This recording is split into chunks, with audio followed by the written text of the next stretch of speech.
সবাই জিজ্ঞেস করে তুমি বিটিএস কে এত ভালোবাসো কেন? কেন ভালোবাসি তাহলে শোনো। জিমিনকে যখন মারার জন্য হুমকি দিয়েছিল তখন জিমিনের মতো সেম ড্রেস পরেছিল যে, কারণ যারা জিমিনকে হুমকি দিয়েছিল তাদের দৃষ্টি যেন জিনের দিকে থাকে, জিমিনের যেন ক্ষতি না হয়। জেহাব বিটিএস ছেড়ে দিতে চেয়েছিল অনেক বেশি বাজে মন্তব্য পাওয়ায়, তাই জংকুক জেহাবের জন্য অনেক কান্না করেছিল। 13 বছর থাকতে জংকুক তার ঘর ছেড়ে এসেছিল, তাই নিজের মা বাবার মতো জংকুককে আগলে রেখেছিল জিন।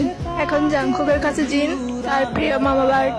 একবার সুগা বলেছিল যে জাংকুক গেলে সুগার ফ্যাট বেড়ে যায়। জিমিন একদিন সৌদি আরব কনসার্ট করতে গিয়েছিল, তখন জিমিন তার মাইক ডেকে রেখেছিল, কারণ জিমিনের মাইকটি ছিল স্বর্ণের, আর স্বর্ণ ছেলেদের জন্য হারাম, তাই জন্য ছয় ভাইদের নানার আবদার রাখার জন্য নিজেকে বিলিয়ে দিয়েছিল আরএম।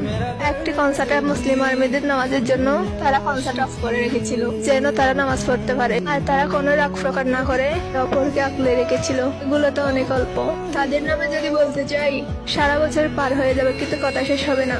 এরই নামই হচ্ছে বিটিএস আর আর্মিদের ভালোবাসার কারণ।